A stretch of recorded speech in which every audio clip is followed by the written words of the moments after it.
Hello everyone, I'm Dr. Nicholas Grant. I'm an Associate Professor in United States History at the University of East Anglia in the UK, and today I'm going to be talking to you about the Civil Rights Movement. And what I want to talk about today is the Civil Rights Movement as we think about it and understand it in popular memory, and whether that is actually maybe different to the reality of the Civil Rights Movement. So we're going to do a little bit of myth busting about black protests in the 1950s and 1960s in America. And we're going to think about maybe some of the misconceptions that we have about civil rights organizing. And specifically, I want us to talk about leadership, who we thought led the movement, and maybe why we might need to complicate that, how we think about certain leaders and how maybe they were more radical than we sometimes remember them, bringing in a broader cast of leaders as well. I want us to think about the geography of the civil rights movement. We often think about race relations and racism being associated with the American South. I'd like us to complicate that a little bit more. And then finally, today I want to talk about the periodization. We often see civil rights as being very separate from black power. We often see civil rights being associated predominantly with the 50s and 60s, and we don't necessarily remember the struggles for black freedom that predated that as well. I thought a good place to maybe start with all of this is to think a little bit about the March on Washington in 1963. So on the 28th of August 1963, Martin Luther King Jr., standing in front of the Lincoln Memorial, delivered his very famous I Have a Dream speech to hundreds of thousands of people who had descended on the nation's capital for that event. So we all know, or hopefully may be familiar, with some of the most famous passages of King's speech, such as, "I have a dream that my 4 children will one day live in a nation where they will not be judged by the colour of their skin, but the content of their character," or his embrace of what became known as the American creed of freedom and democracy, his hope that one day this nation will rise up and live out the true meaning of its creed, that we hold these truths to be self-evident, that all men are created equal. While it's impossible not to sympathise with these sentiments, I think too much emphasis on King's dreamlike aspects of this address can sometimes obscure other important aspects of this iconic speech. Indeed, as the historian Brian Ward has commented, quote, "King's speech bristles with a barely concealed frustration at the slow pace of federal action to support black civil rights and voting rights. So this wasn't a dreamlike invocation of the possibilities of American democracy. It was a radical critique of the limitations of American democracy. It was a critique of American hypocrisy, and it was a condemnation of the gap between the nation's high-minded ideals and the realities of its racist practices." I think it's also highly significant that we remember the full title of this momentous event at which King was speaking at. It was not just the March on Washington, it was the March on Washington for jobs and freedom. So this emphasis on jobs, I think, is key, and one that we often forget. It makes it clear that King was also focused on how racial inequality was bound up with economic inequality. His argument that freedom would only be secured if African Americans were subjected to fair employment practices and were given opportunities. So as he noted in the speech itself, 100 years later, after the Emancipation Proclamation that ended slavery, the black American lives on a lonely island of poverty in the midst of a vast ocean of material prosperity. In a sense, we've come to our nation's capital to cash a check that will give us upon demand the riches of freedom and the security of justice. We cannot be satisfied as long as the black American's basic mobility is from a smaller ghetto to a larger one.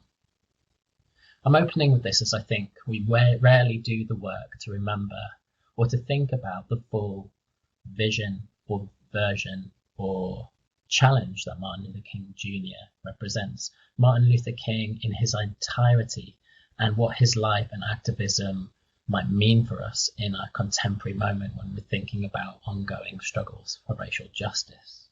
So just who was King the activist really?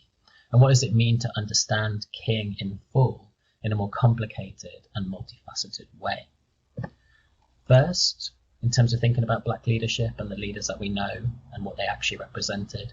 I think this demands that we acknowledge Martin Luther King's criticisms of white America, including white liberals in the North. This was a consistent feature of King's political thought, as he noted in his famous letter from a Birmingham jail in 1963, and I'm going to quote from this at length because I think it's a really important quote. He said, "I must confess that over the past few years, I have been gravely disappointed with the white moderate. I have almost reached the regrettable conclusion that the black American's great stumbling block in his stride towards freedom is not the white citizens councillor, so white people in the South who were trying to prevent the desegregations of schools and other public facilities, or the Ku Klux Klaner, the white vigilante, the white terrorist in the South. But," he said, "the white moderate, who is more devoted to order than to justice, who prefers a negative peace, which is the absence of tension, to a positive peace, which is the presence of justice, and who constantly says, 'I agree with you in the goal that you seek, but I cannot agree with your methods of direct action,' who paternalistically believes he can set a timetable for another man's freedom, who lives by a mythical concept of time, and who constantly advises the black American to wait for a more convenient season. Shallow understanding from people of goodwill is more frustrating than absolute misunderstanding from people of ill will. Lukewarm acceptance is much more bewildering than outright rejection." King did not let up in his criticism of white America after the passage of the Civil Rights Acts of 1964 or the Voting Rights Acts of 1965. Indeed, in some ways, he became increasingly frustrated with America's lack of racial progress on equality in the aftermath of those moments. As he noted in his 1967 book, Where Do We Go From Here? Why is equality so assiduously avoided? Why does white America delude itself? And how does it rationalize the evil it retains? The majority of white Americans consider themselves sincerely committed to justice for the black American. They believe that American society is essentially hospitable to fair play and to steady growth toward a middle-class utopia embodying racial harmony. But unfortunately, this is a fantasy of self-deception and of comfortable vanity. In the latter years of his life, before he was assassinated in 1968, King also became increasingly radical, regularly condemning American foreign policy and the escalation of the war in Vietnam. And crucially, he reiterated his insistence on the need to radically reconstruct the American economy. As he stated in his famous Beyond Vietnam speech, quote, "A nation that continues year after year to spend more money on military defense than on programs of social uplift is approaching spiritual death." It's a pretty bold conclusion about the state of the American nation, pretty scathing. And this was really a bold indictment of America's view of itself as the so-called leader of the free world, of its foreign policy aims and of its Cold War efforts, of exceptionalist narratives of racial progress. Indeed, the check that Martin Luther King had talked about at the March on Washington in 1963 that African Americans had come to cash, the promise of acceptance, tolerance, and democracy, appeared to be a forgery, or maybe, in this case, seemed to have bounced. As King threw himself into supporting labour strikes and lobbying for welfare programs under the banner of what would become known the Poor People's Campaign, he spoke out repeatedly against one of the key tenets of the American way of life, capitalism. As he noted in a speech entitled The Three Evils of Society, which he identified as war, poverty, and racism, those things which he saw as being fundamentally connected, he said, quote, "Again, we have deluded ourselves into believing the myth that capitalism grew and prospered out of the Protestant ethic of hard work and sacrifice. The fact is that capitalism was built on the exploitation and suffering of black slaves and continues to thrive on the exploitation of the poor, both black and white, both here and abroad." So this multifaceted, more complicated, and crucially more radical and potentially more accurate vision of King demonstrates that his radical politics, the challenge that he represented, and hints at what the civil rights movement and the black activism that was part of it was actually all about. Grappling with racial inequality in America meant exposing the shortcomings and the limitations of the nation. It meant calling out the inaction of white liberals, and it required knowing about and challenging the excesses of US foreign policy, engaging with the structural nature of racism and its economic roots. It meant questioning and restructuring American capitalism. However, if we want to try and grasp even the true meaning of the civil rights movement, and to paraphrase the historian Jean Theo Harris, move away from the histories that we need to the histories that we get to the histories that we need, we also have to look beyond the iconic figure of Martin Luther King Jr. And recently, historians have been working to decenter King as the embodiment of civil rights organizing, not because he isn't important, but because there were a whole other range and cast of characters who were central to black protest in the United States. And in particular, they've placed a greater emphasis and appreciation of the role played by ordinary black people in the movement at a local level. So King did not single-handedly carry the civil rights movement, and these protests did not magically come out of nowhere. They were all informed by a rich tradition of grassroots organizing that predated the 1950s and the 1960s. So if you look at the activists who made grassroots protests possible and made possible the emergence of large-scale mass civil disobedience campaigns in the 50s and 60s, you can't ignore how central women were in particular to that movement. So as the historian Christine Green reflects on this, and as she argues, she says, despite their contributions, women too often remain underappreciated, unexamined and hidden behind a largely male face that continues to dominate both scholarly and popular renderings of the African American freedom struggle. It is not just that women were there too, nor is it that women were simply the backbone of these movements working largely behind the scenes. Rather, women's participation demands a redefinition and expansion of more conventional conceptions of leadership, protest, and politics. And I think what's key here is that Green considers these women who played a key role in mobilizing protesters and carried out the work of the civil rights movement as leaders, and that they should be recognized as such. So this is important as it forces us to challenge our traditional conceptions of leadership and the gender politics that often define who we classify as a leader and who we don't give this title to. The contributions of black women to the civil rights movement may have been frequently overlooked at the expense of male leadership figures, but this is perhaps because we sometimes look for leaders in the wrong place. So to give you a really key example of that, one of the most important black women activists in the 20th century was this figure, Ella Baker. Baker was born in North Carolina and she migrated to Harlem in the late 1920s. In 1940, the NAACP hired Baker to organize local branches throughout the South, and by the end of the World War II, Baker's efforts helped dramatically increase the membership of the NAACP, which is the National Association for the Advancement of Colored People, the largest civil rights organization in the United States, and that membership under her watch expanded from just 50,000 people to over 450,000 people.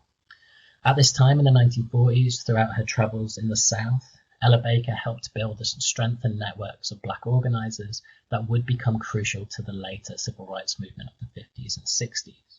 For example, she ran a series of leadership training conferences in the 1940s that attracted local activists, with a range of local activists, and included a certain Rosa Parks as well.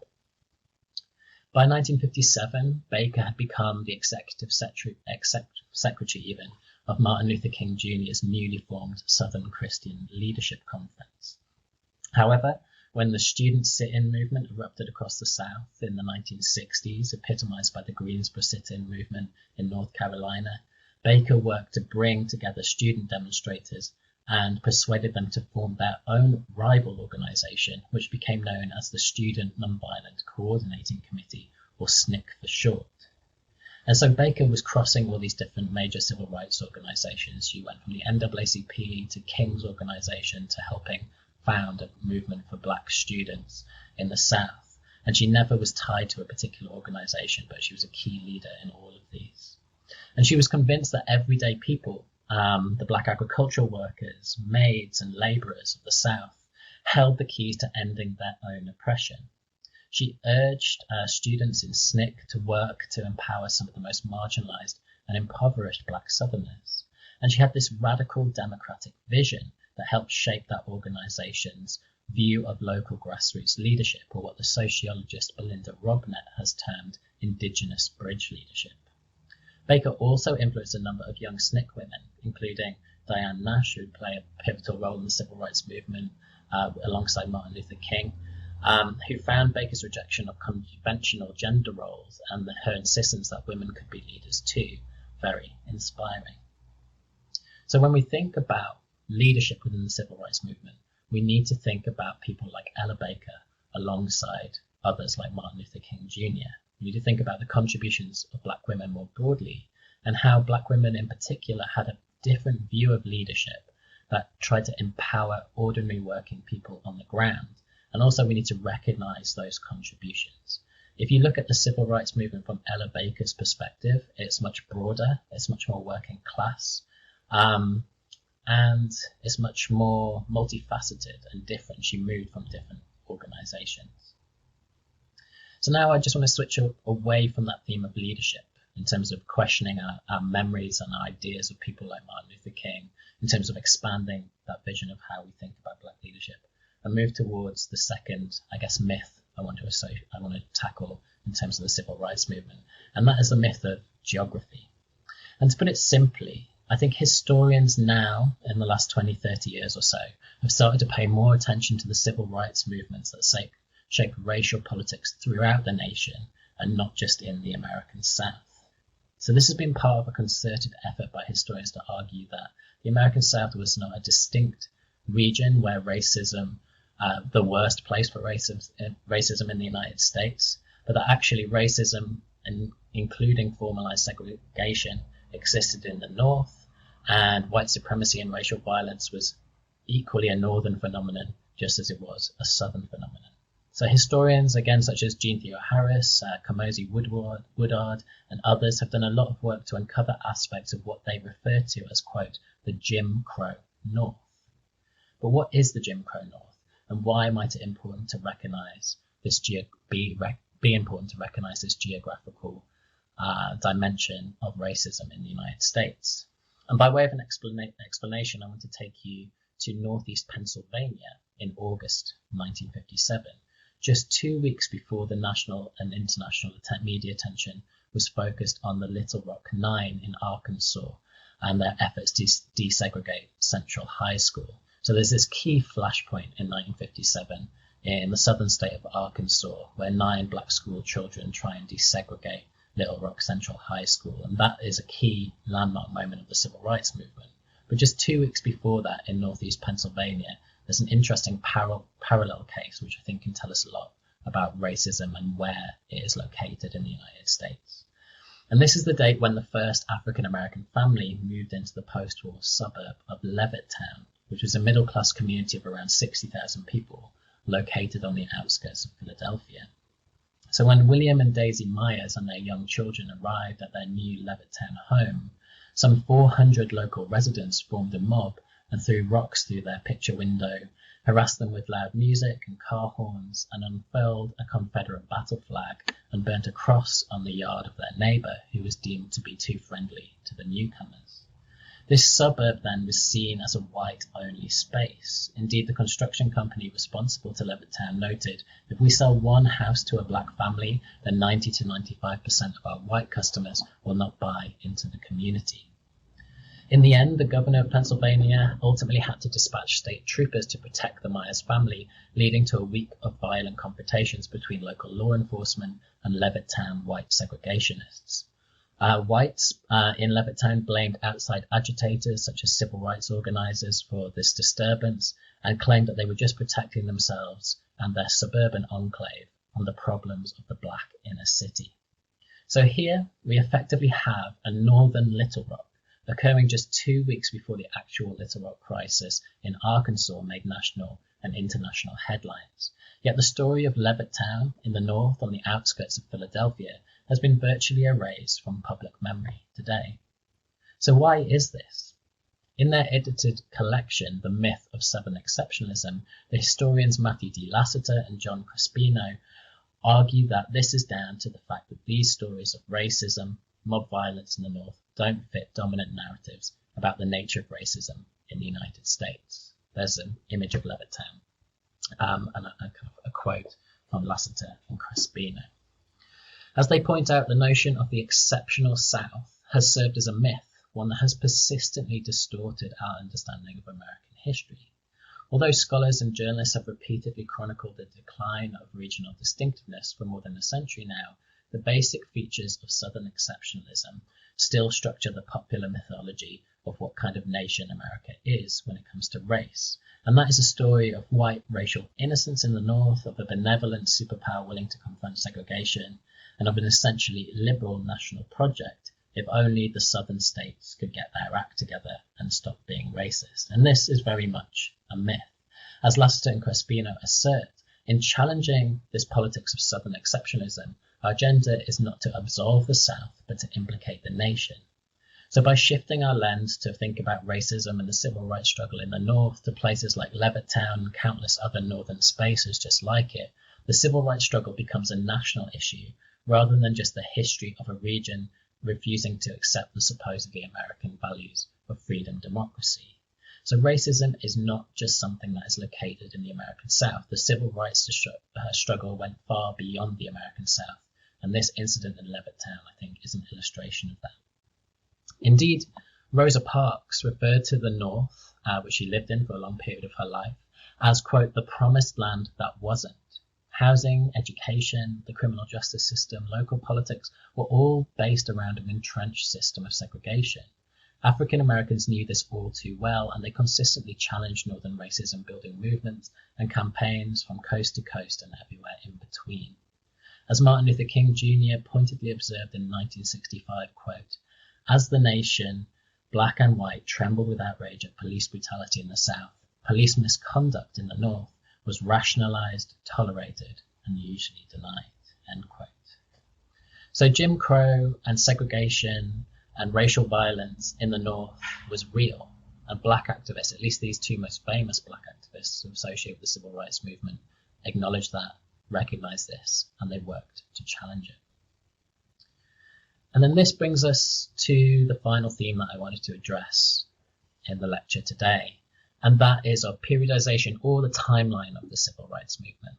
And I think we've already seen some of this, right? I've looked at Ella Baker, I've looked at her organizing, and she was first active in the 1940s with the NAACP, and then was still a key part of the civil rights movement by the 60s. Again, the protests of the 50s and 60s didn't come out of a vacuum. They didn't magically appear. They were built on a long tradition of black organizing. But specifically, I want us to think about the forces that influence the emergence of these campaigns. And I think to give you a specific example of that, of how black activism, again, preceded that 1950s and 1960s moment, and given that I've just offered a quote from Rosa Parks even, I want us to look at Jean Theoharis's 2013 book, The Rebellious Life of Mrs. Rosa Parks, which prompts us to look beyond the classical civil rights movement timeline so that we don't miss important features of the black freedom struggle. So in this brilliant book, Theoharis reframes Parks' life. She moves the narrative of Parks beyond the act that she is most famous for, which is her refusal to give up her seat on a segregated bus that sparked the Montgomery bus boycott in 1955. Instead, she focuses on the development of Parks's political consciousness and her militant politics in the 1930s, and then moves to account for her life after the bus boycott, her difficulties securing work in the South, her move to Detroit, and her sustained political work with a new generation of black power activists in the 1970s. So by broadening or indeed lengthening out our understanding of Parks' life, Theoharis is able to challenge the interpretation of Parks as a meek heroine, frozen in time as the lady who unwittingly sparked the civil rights movement by refusing to give up her seat after a long day's work on the bus. Instead, we see a woman who admired Malcolm X, who took huge risks in trying to register African Americans to vote in the 30s and 40s, and who lent her support to a number of militant black power campaigns in the 1960s and 1970s. Indeed, someone who was active in the anti-apartheid movement as well, in terms of the struggle of racism in South Africa. Parks' admiration for and ties to black power activists are particularly significant here, as they blur the clear line that is often drawn between the civil rights movement of the 50s and 60s and the black power movement of the late 60s and 70s, moments that sometimes are cast as the antithesis of one another. And whilst I'm talking about this, I wonder if you're often taught about the way in which Martin Luther King Jr. and Malcolm X are polar opposites. They disliked each other sometimes, they disagreed, but actually it might be interesting to think about the civil rights movement associated with King and the Black Power movement associated with Malcolm X as being things that crossed over, and maybe that one was an extension of the other. Indeed, both liberal and conservative scholars have often contrasted what they have seen as a supposedly good early 60s Southern civil rights struggle with a supposedly bad and nihilistic and disruptive emergence of Black Power militancy during the late 1960s. However, this view is being increasingly challenged by historians. So historians such as Peniel Joseph have tried to complicate this interpretation by moving away from a top-down recitation of the speeches and controversies that enveloped well-known activists to a ground-level view of the many ways in which ordinary Black Americans utilized the Black Power movement to make their lives better. And this new scholarship casts a spotlight on lesser-known activists, again, especially Black women, and shows how militant ideas associated with Black Power, such as political independence, economic nationalism, armed self-defense, and leftist politics, were central to a number of campaigns for racial justice during the 1940s, 1950s, that classical phase of civil rights movement, and also crucially in the American South and not just in the North.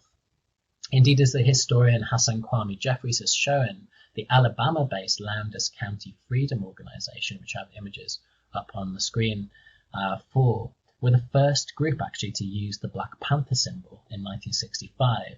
And it could be argued that in many ways, Black Power had its roots in the Southern civil rights struggle, and not just exclusively in the northern urban centers of the North. As Peniel Joseph has argued, quote, collectively, this new historical scholarship on Black Power argues that Black Power-style radicalism existed alongside and intersected with conventional civil rights activities, end quote. So the Black Power movement resonated in the grassroots activism of thousands of community organizers, students, and trade unionists, prisoners, intellectuals, low-income women, and preachers who adopted Black Power's ethos of self-determination as an organizing tool, and who did this before the late 1960s. So to conclude, the classical phase of the civil rights movement of the 50s and 60s, I think, was more radical, more multifaceted, and more challenging than we often remember it to be. It was more confrontational, it was more expansive, and it was more reviled by white America than we often care to admit. So if we focus on the civil rights icons of that era as warm and cuddly figures of interracial harmony and of American progress, we sometimes strip them of their agency and do a disservice to the ways in which they critiqued racial inequality. If we only focus on a few famous figures like Martin Luther King Jr. and Rosa Parks, we ignore the everyday character of Black protests, and specifically the monumental contributions that women and the Black working classes made to the struggle. If we separate the civil rights movement from the Black Power movement, and in the process treat racism as predominantly a Southern problem, we also overlook the fundamentally national character of American racism and the extent to which white supremacy touched every aspect of life in the United States, both North and South. Ultimately then, if we don't acknowledge this complexity, and we fail to trace the roots and legacies of the civil rights movement, we might be lying to ourselves about what racism is and how it operates, while at the same time denying ourselves the opportunity to think about the ways in which white supremacy can and should be challenged. So when we come to our session, when we're online and it's live and we're all in the virtual room, I want us to think about some of these myths and these ideas. And specifically, I'll get us to zone in on some of the quotes that I've used in this lecture and get us to think a little bit more about how we might rethink the civil rights movement and how we might challenge some of these myths. The other thing I'd really like us to do as well is to think about what a more complicated, expansive and radical version of the civil rights movement might offer us today in the 21st century, in the era of Black Lives Matter, when people are still thinking through the possibilities and the limitations that are maybe obstructing racial justice in our contemporary moment. So I'll wrap up there, and I look forward to speaking to you all in a couple of weeks. Thank you. Bye.